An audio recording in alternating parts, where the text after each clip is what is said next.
On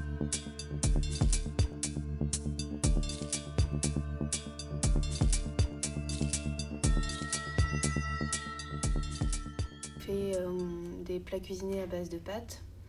Au niveau du sous-vide et de l'emballage, on avait énormément de ports de charge et de postures contraignantes, enfin fortes contraintes ergonomiques, ce qui apportait donc des troubles et des maladies professionnelles. On a tout automatisé du côté de l'emballage parce que les gens prenaient les palettes au sol, mettaient après sur des cartons, les cartons sur les palettes, et les cartons pesaient à peu près 6 kg. Les tables tournantes qui ont été enlevées, puisque les gens étaient autour d'une table et puis ils prenaient les barquettes dans les cartons et ils les mettaient dans des autres cartons à leur hauteur. Donc ça a été supprimé. Maintenant, il y a une cartonneuse automatique, c'est-à-dire qu'on met les cartons et la colle est mise autour des cartons. Tout est fait automatiquement maintenant. La démarche TMS Pro, donc c'est en 4 étapes. Donc on a le diagnostic global que nous, on avait déjà effectué avant. Ensuite, on a l'étude de poste. Donc nous, on a été formés à l'AEST, donc ça nous a concrétisé en fait nos démarches actuelles. Et ensuite, il y a tout ce qui est mise en place d'action, donc l'étape 3. Et ensuite, l'étape 4 qui est l'évaluation de nos démarches en fait. Alors la démarche de prévention des TMS que j'ai initiée dans l'entreprise, elle n'a pas débuté avec TMS Pro. L'origine de cette action, c'est 2009, une maladie professionnelle qui a été déclarée dans l'entreprise avec une personne qui avait des pathologies du dos et des épaules extrêmement invalidantes. Donc j'ai choisi à ce moment-là de venir dans l'entreprise et de faire moi une première étude de poste dans le cadre de l'enquête suite à maladie professionnelle. L'idée étant de mettre en évidence dans l'entreprise la nécessité d'investir sur des études de poste et d'analyser finement l'activité pour voir quelles mesures de prévention pouvaient être engagées.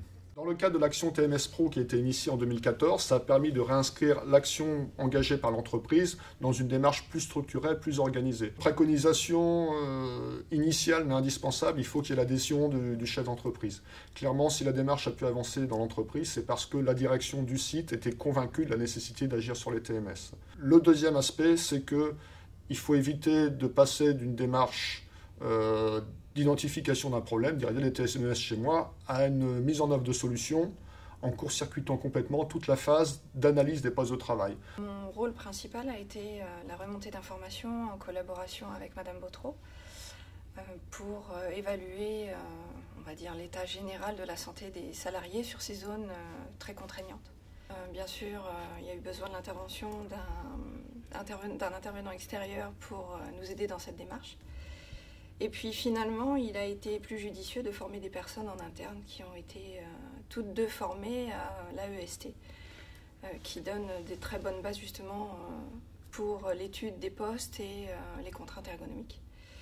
À partir de ce moment-là, on a utilisé un outil qui vient de la CARSAT Alsace-Lorraine, qui est un questionnaire qui reprend voilà, tous les gestes à posture, enfin les gestes pénibles, pardon, et qui a permis de demander directement aux salariés, voilà, ça leur a été distribué individuellement, et ils ont remonté les informations suivant leur poste pour nous dire leur ressenti, de quelle manière ils le notaient, sur quelle durée ils étaient contraints à ces gestes-là.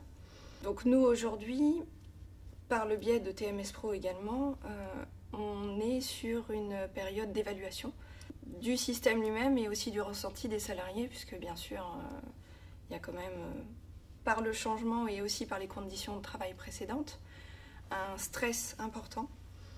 Donc maintenant, on fait en sorte de aussi prendre en compte ce stress-là et de mieux aménager les postes et mieux aménager les méthodes de travail.